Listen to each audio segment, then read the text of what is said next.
à toi et merci pour ta question. J'espère que tu te portes très très bien.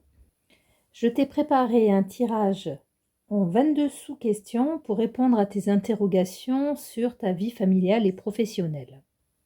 Toutes les cartes sont là devant toi et avant d'interpréter les cartes du tarot, j'ai tiré 2 cartes des archétypes qui sont censés te représenter, tu me diras ça. La carte de la brute et la carte de l'esclave. Part de lumière pour la brute, souligne votre tendance à intimider les autres, vous aide à affronter les peurs secrètes qui vous terrorisent. Part de lumière pour la carte de l'esclave, remet en toute confiance son pouvoir de choisir entre les mains de Dieu. Alors je te lis que les parts lumineuses car j'ai tiré ces 2 cartes à l'endroit. Et ce que m'inspirent ces 2 cartes, c'est intérieur-extérieur, ou plutôt devrais-je dire extérieur, ce que tu montres aux autres, la façade que tu affiches comme quelqu'un d'assez solitaire. Solitaire, c'est ce petit, on dirait un oiseau, tu vois, une mouette, un symbole d'envol vers l'intérieur. Et on a ici de la distance qui est générée par le souffle qui nous dit éloigne-toi de moi. Et je suis persuadée que tu n'es pas du tout comme ça. Ça, c'est ce que tu veux montrer aux autres. C'est de l'autodéfense, une manière pour toi de te protéger, de garder un certain recul par peur d'être déçu par les personnes ou à force d'être déçu, de d'afficher une certaine autorité, une certaine contenance, une certaine dureté, mais à l'intérieur de toi, voici en fait la part de lumière, la part intérieure, elle est beaucoup plus malléable, beaucoup plus souple. Limite en fait, cet esclave, il nous fait penser à un pantin. Mais bon, ici dans le message, c'est le pantin de Dieu, c'est l'esclave de Dieu, c'est tout simplement que tu es quelqu'un qui a foi, qui a la foi. Alors quand je dis Dieu, appelle-le comme tu veux, hein, Dieu, Jéhovah, Allah, la source, la lumière. Tu crois en une vérité et un pouvoir qui nous transcende et où, qui nous dépasse, qui nous, qui nous guide. Voici pour les cartes des archétypes. Pendant que je vais faire mon tirage, je vais les garder sous les yeux de manière à voir si elles m'inspirent un lien avec mes cartes du tarot. Quelle carte du tarot te représente face à ton avenir? Et j'ai tiré la carte du 7 de denier. C'était la carte préférée de mon grand-père dans le jeu de la Shkupa, qui ressemble beaucoup aux cartes mineures du tarot de Marseille. Et cette carte, elle me dit que à aujourd'hui, tu es passif, tu es confiant et que tu attends sereinement la récolte, tu attends sereinement ton futur, tu n'es pas inquiet. Tu as travaillé, tu as semé, tu t'es protégé également. Tu t'accordes quelques plaisirs. Mais sur cette carte qui représente un avenir relativement serein où il faut attendre, mon regard il est attiré par le chapeau de ma sorcière. Et ce chapeau, il obstrue un peu sa vue et son ouïe.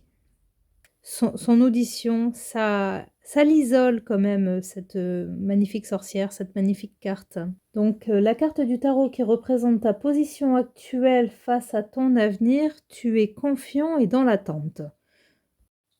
La deuxième question, la question de la papesse, j'ai demandé la carte du tarot qui représente la manière dont tu perçois ta vie personnelle, professionnelle, familiale, comment toi, tu la ressens, tu la perçois.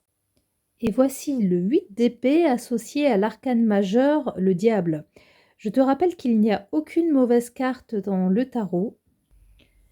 Alors, ces 2 cartes, elles me disent que tu es dans la peur, que tu te fais des films et que tout se passe à l'intérieur de toi, dans ta tête. Oh là là, ça doit cogiter là-dedans. Ce que m'inspirent ces cartes, c'est que tu as l'impression que tu risques de perdre tout ce que tu as bâti, tout ce que tu as construit. Et pour continuer mon illustration, je te donne des images. Ton patron trouve un employé qui est mieux que toi.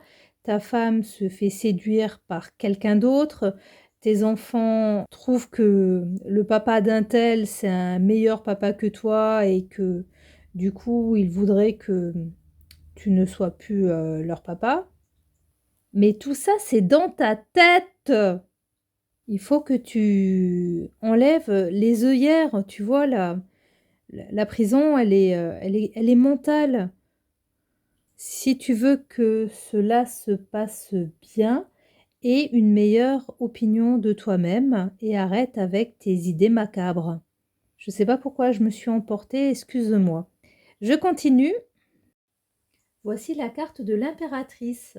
J'ai demandé la carte du tarot qui représente la dynamique avec ton conjoint dans le futur. Et c'est présenté le 2 de denier. Donc, quand j'ai vu cette carte, j'ai vu ici le symbole de l'infini que l'on appelle également Mniscat. Réponse avec le 2 de denier à la question sur la dynamique avec ton conjoint, ton épouse, ta partenaire. J'ai vraiment vu ici une complémentarité. Chacun a son rôle. Vous êtes deux personnes distinctes dans le cercle de l'infini, c'est-à-dire que vous formez un couple. On voit bien le symbole de l'union, du deux qui devient un, de l'équilibre qu'il y a. Tu vois, ici, elle est sur un banc, les pieds sont centrés, mais le plateau est droit.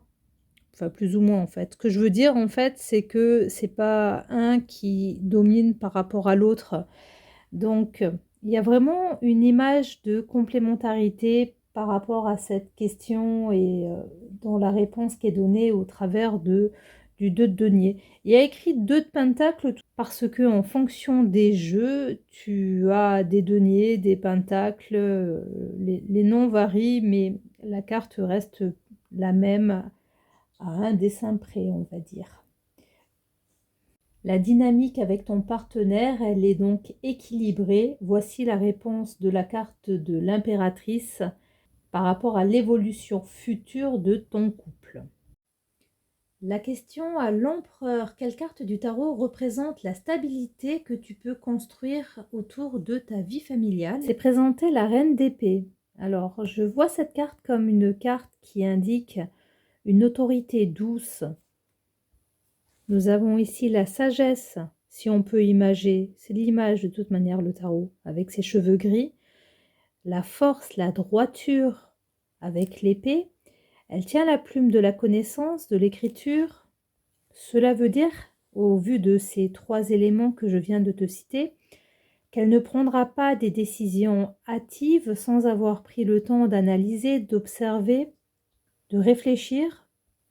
La carte du tarot qui représente la stabilité que tu peux construire par rapport à ta famille, la dame d'épée, elle nous montre également que ce qui me vient, c'est l'expression une main de fer dans un gant de velours. Cette carte, elle répond à la question de la stabilité familiale par le fait que tu as des priorités sur ce point, sur cette question, que tu seras autoritaire avec douceur, que tu seras le père-mère, si je peux imager de cette sorte. Donc, le père, c'est l'autorité, mais avec cette patience, cette douceur, je te donne un exemple, mais au lieu de dire à ton gamin, je vais t'en mettre une si tu ne m'écoutes pas, tu lui diras plutôt, ce serait dommage que tu ailles au lit blessé, contrarié, parce que tu ne veux pas m'écouter. C'est la même chose, mais c'est complètement différent. Donc, la carte du tarot qui représente la stabilité que tu as pour construire une vie familiale épanouie, La reine d'épée nous montre que tu sauras manier le verbe avec douceur et fermeté et que du coup, il y aura l'intelligence, le recul et l'ancrage pour que cette étape de ta vie soit une réussite. Cinquième question, avec la carte du pape. Quelle carte du tarot représente les valeurs, les conseils moraux qui vont te guider au travers de tes choix familiaux, de tes choix professionnels? Voici la carte le 9 de coupe qui est magnifiquement illustrée par une jeune sorcière en train de méditer et ça s'harmonise parfaitement avec la carte du pape. La valeur, le conseil moral qui va te guider, c'est que tu vas prendre le recul nécessaire avant de prendre une décision. Cela nous montre que tu n'es pas quelqu'un de spontané. Spontané dans le sens où ça peut peut-être bouillonner en toi, mais tu vois, je repense à la carte de la brute de tout à l'heure, tu peux donner cette image un peu brutale, un peu comme si tu allais exploser et souffler en fait toutes ces émotions et toute cette énergie contenue. Eh ben non, tu vas contenir et tu vas te poser avant de répondre, prendre le temps de réfléchir, de méditer, de te laisser guider, de souffler, de te vider. Et du coup, tes choix seront pris avec réflexion et que tes décisions seront mûries. Si on tourne la phrase, on peut tout simplement dire que pour prendre tes décisions, il faut que tu réfléchisses à la question et que tu ne sois pas dans la précipitation. Sixième question, l'amoureux. Quelle carte du tarot représente le choix que tu devras faire concernant ta vie affective, ta vie familiale? Je te rappelle que le futur n'existe pas et que c'est une ligne de temporalité qui se présente à toi. En fonction des actions que tu entreprends, tout peut changer. Je vois plus justement ces guidages, lapsus révélateur, ces guidances comme un guide, choses à faire, choses à ne pas faire, en fonction de ce que tu ressens et surtout de ton discernement. Voici le 5 de coupe. Alors cette carte, elle me dit que tu ne vois pas les choses comme tu devrais voir. La carte du 5 de coupe, elle nous montre du regret, comme si tu n'avais pas su profiter de la situation, de l'abattement, de la tristesse, un conflit intérieur, une perte, dommage. Bon, je viens de te lire quelques mots-clés associés à cette carte. Mais associé à la carte de l'amoureux, le 5 de coupe, il nous montre que tu as un regret. Alors, je ne sais pas ce que tu souhaites par rapport à ta vie de couple, mais si tu veux rester en couple, cette carte, elle nous montre que tu vas avoir du regret. Et l'inverse est vrai également, hein, si tu souhaites mettre un terme parce que tu ne t'entends plus avec ta femme, parce que vous êtes différents, parce que vous avez pris des chemins différents. Ça me fait penser à cette scène dans l'épisode 3 de Star Wars où Padmé, elle dit à Anakin, je ne peux pas te suivre dans la voie que tu as pris, dans la voie que tu as choisie. Quelle carte du tarot représente le choix que tu devras faire concernant ta vie affective? Cette carte, elle nous montre du chagrin. La carte du chariot, quelle carte du tarot représente l'avancée, la réussite que tu peux espérer dans ton travail? Et pour la deuxième fois de ce tirage, le 7 de denier te demande d'être patient. Ce n'est pas encore l'heure de récolter. Continue à bosser. Huitième question de ce tirage, la carte de la justice avec la carte du tarot qui représente la responsabilité, la décision que tu vas devoir assumer pour équilibrer vie familiale et professionnelle. Voici le 3 de bâton, la carte du tarot qui représente la responsabilité, la décision que tu vas devoir assumer pour équilibrer vie familiale et professionnelle. On te demande de t'élargir au monde. Alors, est-ce que tu as des projets, des projets de déménagement, des projets d'ouvrir, enfin, d'être à ton compte. Donc, cette carte annonce un changement au niveau de la situation. Alors, je te rappelle que je ne suis pas médium, que je ne suis pas voyante. Je ressens les choses au travers des cartes par intuition. Et c'est pour ça que je fais plusieurs suppositions. Quand c'est pas très précis au niveau de l'intuition, mais là, on est sur la carte de la justice. Le 3 de bâton, c'est la carte qui représente les responsabilités, les décisions à assumer pour équilibrer vie familiale et professionnelle. Et j'ai une réponse qui me dit voyage. Alors pas voyage dans le sens partir en voyage, mais dans le sens extension au niveau du monde. Donc ça peut vouloir dire plusieurs choses. Ça peut vouloir dire que tu as un travail qui t'amène à t'éloigner de ta famille. Mais on a vu juste avant avec la carte du 7 de denier que professionnellement ça ne bougeait pas. L'équilibre n'est donc pas professionnel, il est familial. Au niveau vie de couple, on a vu qu'en fonction de la décision que tu vas prendre, cela peut t'apporter du chagrin. Et ça va déjà plus dans le sens de la réponse que j'ai avec le 3 de bâton, la carte du tarot qui représente ta responsabilité, ta décision que tu devras assumer pour équilibrer donc vie familiale. C'est comme un éloignement. Alors je te rappelle que je suis une amatrice, je fais ça pour apprendre, mais à la vue de ce tirage, pour moi ici la carte de la justice, elle nous dit que tu vas devoir jongler pour continuer à profiter de ta vie de famille. 9e question. Quelle carte du tarot représente les réflexions intérieures nécessaires pour envisager un avenir serein? Et là, on a été gâtés. J'ai eu 4 cartes pour cette question. Donc, les 2 premières sont le valet de bâton et la carte du chariot, ainsi que la carte du diable et le 9 de coupe qui se sont déjà présentés dans ce tirage. On est dans la réflexion intérieure, c'est-à-dire les pensées, les idées, les envies, les interrogations. Tout ce qui te trotte dans la tête. La carte du tarot qui représente tes réflexions intérieures. La réflexion, là, du coup, elle est avec le valet de bâton qui nous demande en fait de quoi as-tu envie? Parce que associé à la carte du chariot, le chariot c'est une carte de conquête, c'est une carte de mouvement, c'est une carte d'avancée, c'est une carte qui te montre que tu es sur la bonne direction. Mais on est dans la réflexion intérieure. Pas très évident ce tirage, hein. Donc le valet de bâton, il nous parle en fait de la réflexion, puisqu'on est sur la réflexion avec l'ermite, la réflexion que tu te fais au niveau de tes envies.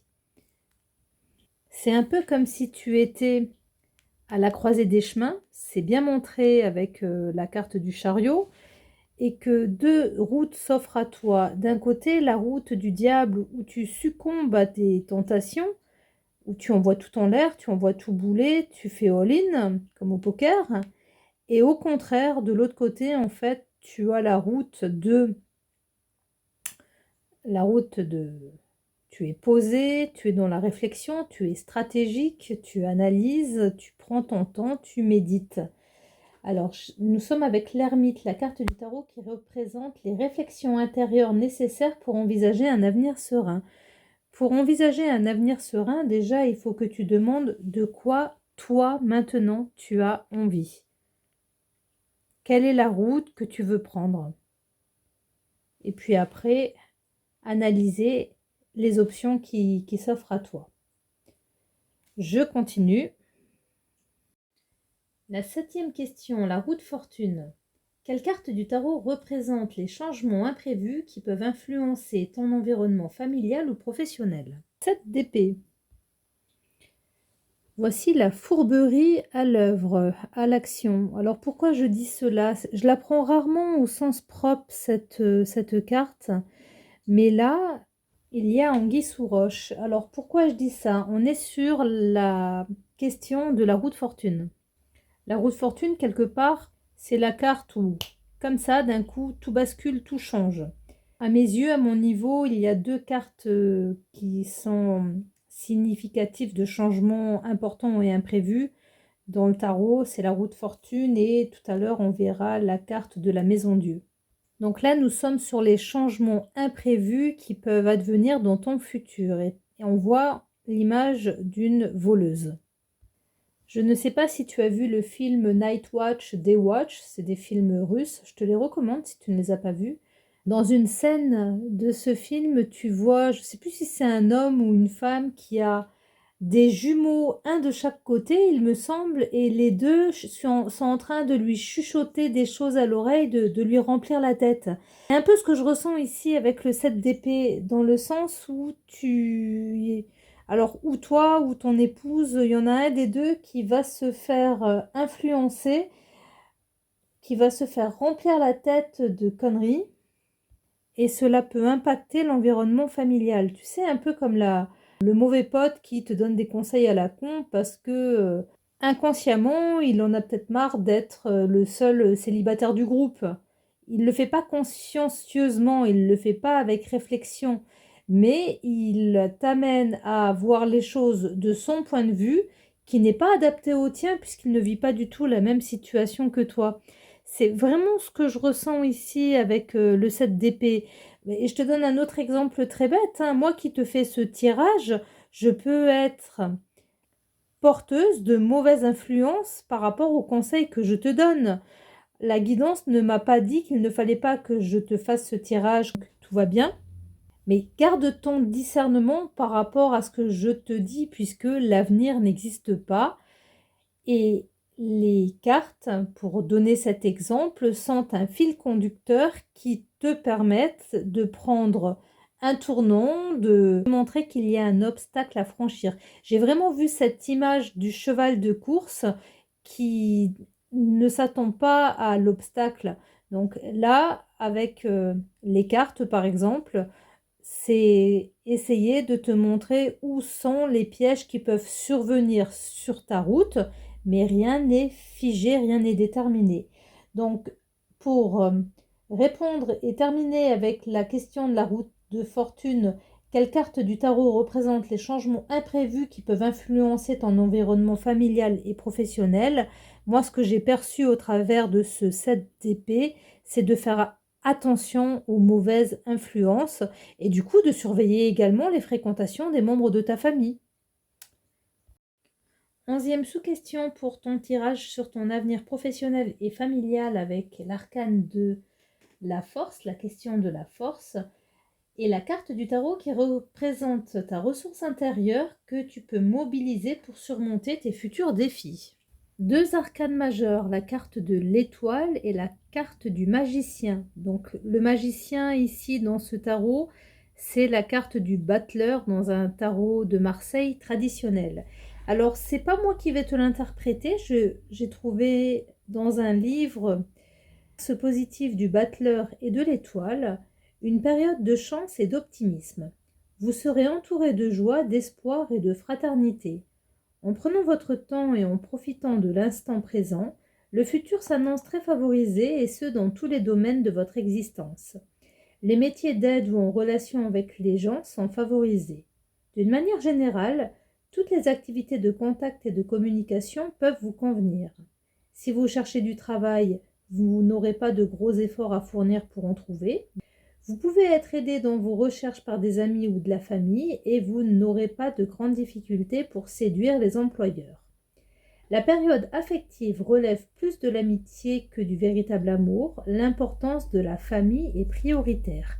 Donc là, tu me dis, ok, tu me lis le positif, mais le négatif. Eh bien, c'est pour ça que je te lis le négatif également. La peur d'avancer ou la crainte de la nouveauté n'est pas justifiée. Il faut aller de l'avant. Des prises de risques mesurées vous prouveront que vous avez fait les bons choix. Mettez vos peurs de côté et reprenez confiance en vous. C'est une période de chance dans tous les domaines, prenez-en conscience.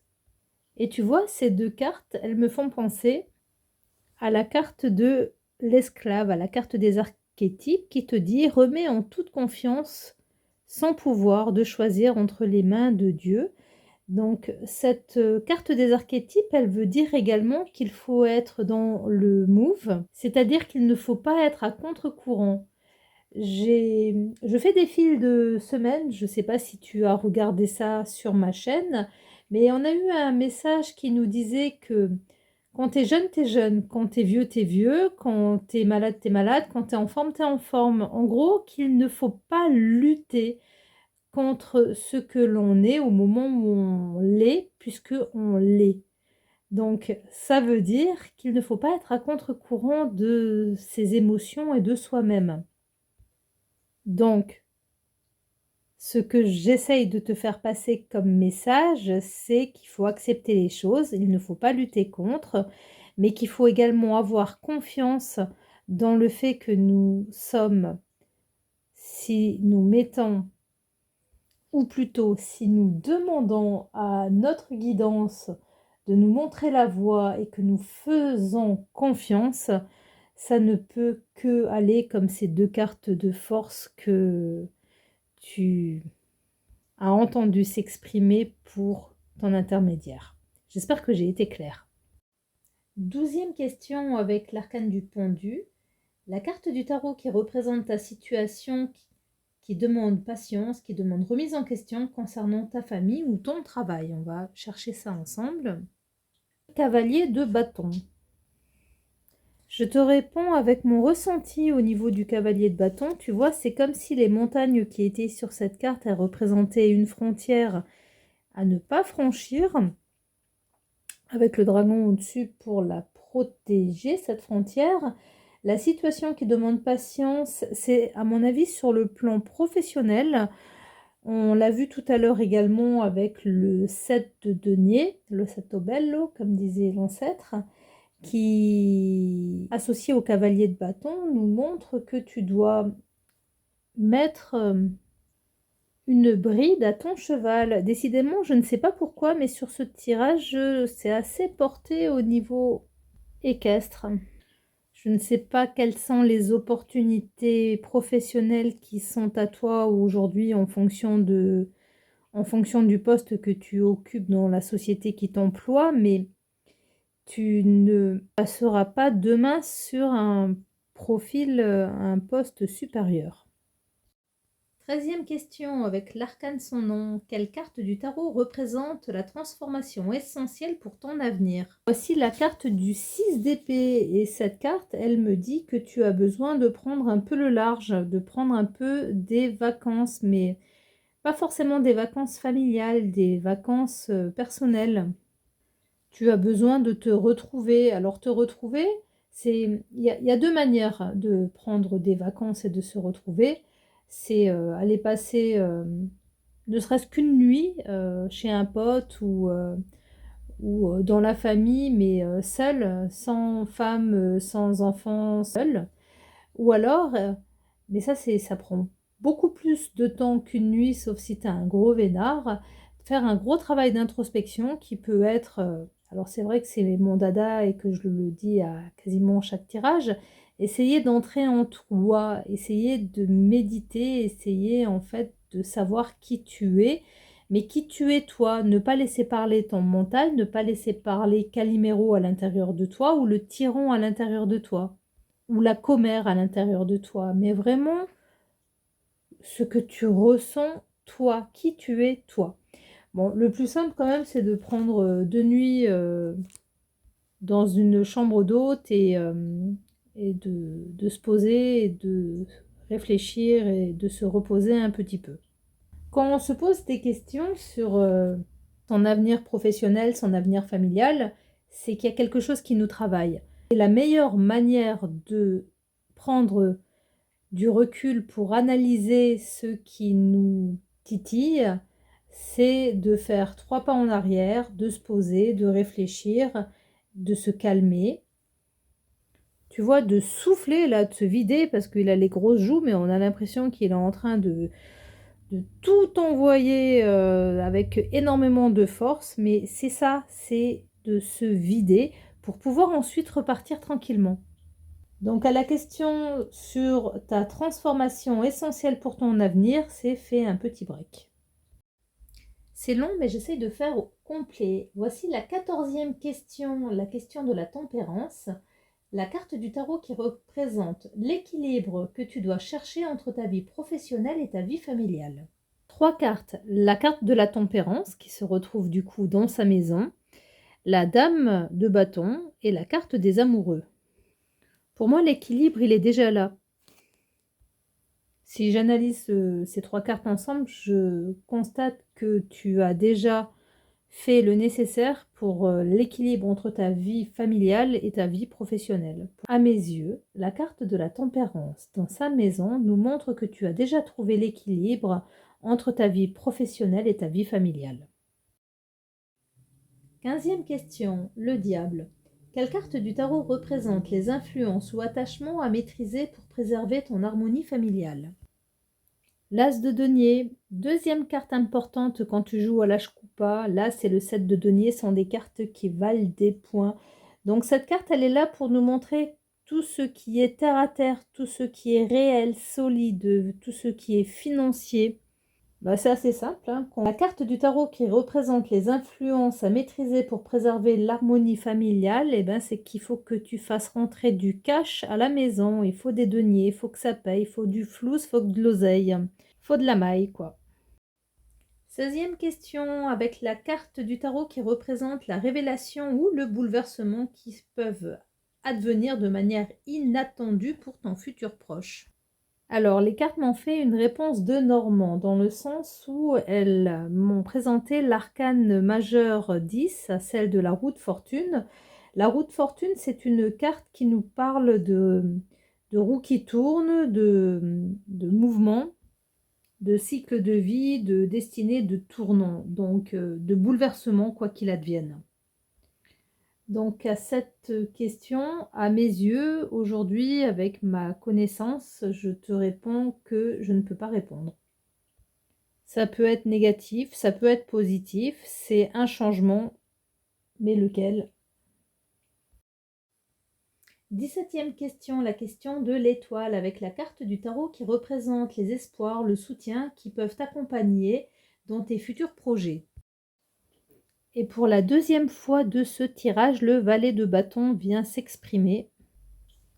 Et je pense que le valet de bâton te dit qu'il faut que tu te fasses confiance, qu'il faut que tu t'écoutes, que tu écoutes ta voix intérieure et que tu ailles dans la direction qui te semble être bonne pour toi. Il faut que tu suives ton chemin, que tu entreprennes ton projet. Je ne sais plus si je l'ai déjà dit ou pas, mais que tu te fasses confiance. 18e question, la lune, avec la carte du tarot qui représente tes incertitudes, tes illusions à clarifier dans ton environnement familial, dans ton environnement professionnel. On va déterminer cela ensemble.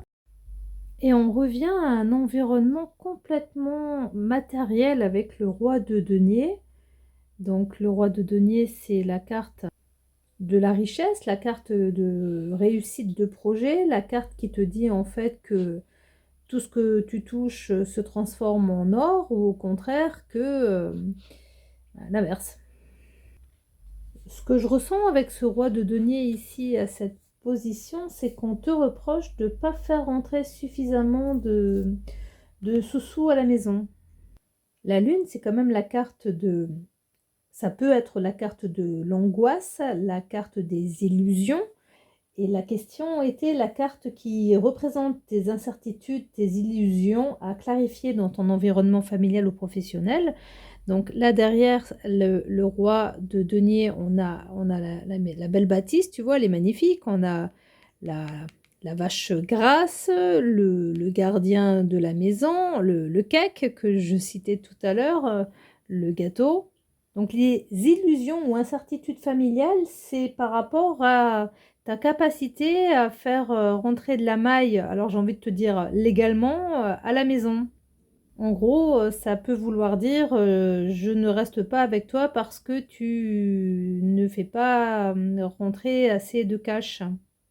Ça me rappelle le film Slumdog Millionnaire, où il y a la petite fille qui grandit avec les deux frères et qui au final devient la compagne d'un homme. Je me souviens plus trop du film, s'il est respectable ou pas respectable, mais je pencherai pour la deuxième option. Et puis quand... Je crois que c'est Jamal. Je sais plus si c'est... En tout cas, il y a un des deux frères, c'est Jamal. Je sais plus lequel c'est. Bref, quand un des deux frères retrouve sa chérie, cette fille qui est placée avec ce bandit, elle lui dit: «Mais de quoi va-t-on vivre?»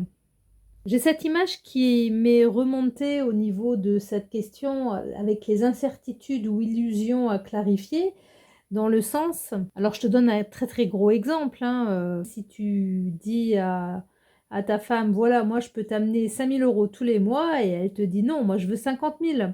C'est pour ça que je disais que c'est un gros exemple, mais c'est ce point-là qui est à clarifier aujourd'hui dans ton environnement familial. 19e question, la carte du soleil, la carte du tarot qui représente la joie, le succès qui peut éclairer ton avenir familial ou ton avenir professionnel. Alors voici l'hiérophante que l'on appelle la carte du pape dans le tarot de Marseille, qui vient te montrer que, alors je ne sais pas pourquoi, mais j'ai cette notion de paix intérieure depuis que je regarde cette carte. C'est pas la signification première de celle-ci. Je resterai sur cette notion de paix intérieure, puisque c'est celle-ci qui m'a généré des picotements dans le corps. Et c'est tout le mal que je te souhaite. On arrive sur les 3 dernières cartes de ce tirage, avec la carte du jugement qui représente l'avertissement que tu dois prendre en compte pour avancer sereinement. Et c'est la 3e fois qu'elle se présente, donc c'est la carte de ce tirage, le 9 de coupe, qui autant en fait te parle de plénitude quand elle est vécue positivement, mais à l'inverse, en fait, le 9 de coupe peut nous montrer une personnalité insatisfaite, qui voit le verre à moitié vide, qui est toujours dans la critique, qui est insatisfait, qui n'est jamais content. Donc, à méditer et à prendre du recul, c'est très bien. Et il ne faut pas que cela t'empêche d'être fier de toi. 21e carte avant-dernière, la carte du monde, avec la carte qui représente le conseil qui te permettra d'accomplir tes objectifs personnels et professionnels. La carte de la joie, très très belle carte, très beau conseil. On te demande d'être plus gai, plus joyeux, plus heureux. Ce qui m'est venu, mais bon, après je suis une grande minote, hein. Il en faut peu pour être heureux, vraiment très peu pour être heureux. Il faut se satisfaire du nécessaire. Donc le conseil au niveau de ce tirage sur cette question de tes objectifs personnels et professionnels, c'est de faire les choses si elles te mettent du baume au cœur, si elles te donnent de la joie, si elles te donnent de la gaieté, si elles te donnent le peps. Je crois que par chez toi, on dit que ça rend gaieté, mais je ne m'en souviens plus très très bien. Voici pour la carte du monde. Et maintenant, on va voir la dernière carte de ce tirage, avec la carte du mat qui représente l'issue de ce cheminement, de ces 22 questions posées, du chemin du battleur jusqu'à maintenant, c'est-à-dire l'issue de ce tirage. Pour conclure ce tirage, il y a 3 cartes qui se sont présentées. Alors quand je dis qu'ils se sont présentées, c'est-à-dire qu'elles m'ont échappé des mains pendant que je battais mes cartes. Le 3 de denier, le roi d'épée. J'ai dit 3, mais je me suis trompée. Il y a 4 cartes qui m'ont sauté dans les mains. Le 8 de denier et le 10 d'épée. Le 3 de denier nous parle de travail d'équipe, nous parle de construire quelque chose, de réalisation. Et associé au roi d'épée, le roi d'épée, c'est une carte c'est le roi qui ordonne, qui impose, qui dit toi tu fais ceci, toi tu fais cela. Si on y ajoute le 8 de denier, ça fait un beau trio de cartes avec d'un côté le travail d'équipe, la réflexion, et le 8 de denier qui est une carte qui indique que tu sais ce que tu fais, que tu le fais de manière efficace, pragmatique, que tu es concentré sur ta tâche et que tu as du talent. Mais on termine avec le 10 d'épée. Le 10 d'épée est une carte qui nous parle de burn-out, d'écroulement, de lâcher prise, de plus jamais ça. Moi, je l'ai plutôt ressenti comme une trahison. Parce qu'on a vu déjà dans le tirage à un moment que le 7 d'épée venait nous voir. Donc, je te conseille de te méfier de ton entourage proche. Le 7 de denier, le diable, le valet de bâton et le 9 de coupe sont les cartes qui se sont présentées 2 fois et 3 fois pour le 9 de coupe lors de ce tirage. Le 7 de denier te demande de la patience sur le point professionnel et familial. Le diable ici nous parle de succomber à tes tentations, aux tiennes, et d'arrêter de faire les choses pour plaire à Pierre, Paul, Jacques. Je l'ai dit déjà dans ma vidéo des énergies du printemps. C'est exactement la même chose que je ressens ici avec la carte du diable. Par contre, la carte du diable associée au valet de bâton nous reparle de trahison. Donc je te recommande encore une fois de faire attention à ton entourage et aux fréquentations des membres de ton foyer, aux membres de ta famille. Le 9 de coupe te dit de faire attention à ta satisfaction, à ton contentement, mais si tu la prends dans le mauvais sens, cette carte, au matérialisme, à l'insatisfaction et le fait d'être toujours négatif. Dans tous les cas, merci beaucoup, merci infiniment pour ta question, pour ta confiance. C'est volontairement distant, impersonnel, pour que je puisse rester centrée et que je ne m'éparpille pas. Je partage sur les réseaux de manière à ce que si quelqu'un se pose la même question que toi à la virgule près, il puisse également avoir une réponse à sa question. Après, on débriefe en privé et merci de m'avoir écouté jusqu'à la fin. Ça a été un peu long et à très très vite. Bye bye, bisous.